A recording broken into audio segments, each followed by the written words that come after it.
Bonjour à tout le monde et j'espère que vous allez très bien. Donc, vous savez également que nous sommes tous emprisonnés dans nos maisons pour certaines raisons qui échappent à notre contrôle pour le bien de notre protection et la protection des autres. Cette vidéo exprime une activité que nous étions censés accomplir à l'école et est un devoir que nous devons terminer dans cette période. Nous avons donc fait cette activité à travers un chemin vidéo dans le cadre de l'honorable professeur Madame Nassara. J'espère que tout le monde en bénéficiera et sortir avec un bon résultat. Je pense que vous avez appris à connaître notre sujet dont nous discuterons. Alors, nous, les élèves du Germain Collège, avons préparé une recherche sur ce phénomène, la violence contre les femmes. Comme vous le savez, que la violence à l'égard des femmes est un fléau social des actes délibérés à l'égard des femmes qui ont un impact négatif et de souffrances psychologiques graves, physiques et sexuelles. Violence et privation arbitraire de différents contextes de la vie. Donc, qu'est-ce que violence à l'égard des femmes? Quelles sont les causes et les conséquences de ce phénomène et quels sont leurs traitements et ses formes? Le Conseil de violence contre les femmes englobe l'ensemble des comportements violents, individuels ou collectifs dirigés contre les femmes. Ces violences incluent les mariages forcés, grossesse forcée ou avortement forcé, mutilation génitale, lapidation, défiguration à l'acide et autres crimes d'honneur, agression sexuelle, viol d'épuration ethnique, trafic de femmes, privation traditionnelle ou politiquement tolérée de liberté et droits humains fondamentaux de la condition féminine. Outre les trafics criminels et la violence propre dans une certaine société, l'alcool est une cause majeure de violence contre les femmes. En particulier des violences conjugales, ce sont surtout les associations humanitaires et les associations caritatives qui se mobilisent aujourd'hui de la persécution et de la protection des victimes de persécutions spécifiques aux femmes. La violence conjugale est la violence au sein du couple. C'est un processus évolutif au cours duquel un partenaire exerce, dans le cadre d'une relation privilégiée, une domination qui s'exprime par des agressions physiques, psychologiques, sexuelles, économiques ou spirituelles. Elle correspond à une violence continue ou réitérée et toujours menaçante, reflet d'une configuration sociétale dans laquelle les possibilités de résistance sont faibles et les échappatoires limités. La violence verbale et psychologique. La violence verbale s'entend. Souvent, l'individu va élever la voix pour intimider ou baisser le ton lorsqu'il est contrarié. La violence verbale se traduit par des propos dévalorisants et contrôlants qui entretiennent un climat de tension en maintenant l'autre dans un état de peur et d'insécurité.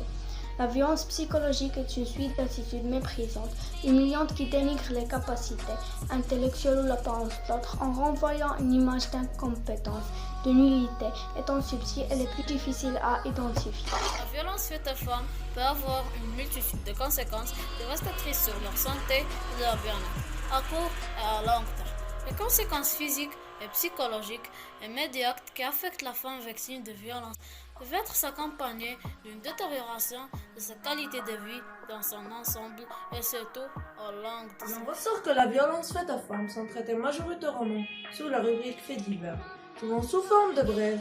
Les analyses augmentent à l'approche des jours spéciaux. Les victimes sont peu décrites, sauf quand il s'agit de célébrités.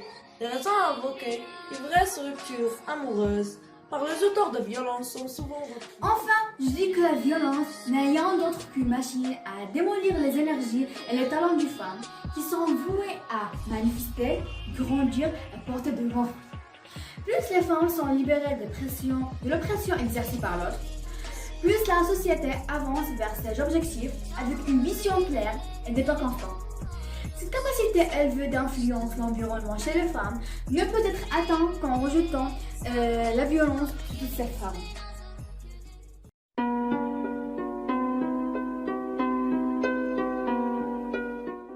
Pendant la quarantaine, de nombreuses femmes sont soumises à la violence de leur mari pour des diverses raisons qui peuvent être physiques ou psychologiques. La violence contre la femme affecte les femmes partout. Elle impacte la santé des femmes et compromet leur capacité à participer pleinement à la société affectée, leur jouissance de la santé sexuelle et reproductive et les droits relatifs à celle-ci. Elle constitue une immense source de souffrance physique et psychologique des femmes et pour leur famille. Une étude récente a montré que les femmes qui ont été victimes de la violence par leur partenaire ont la grande chose d'avoir un bébé.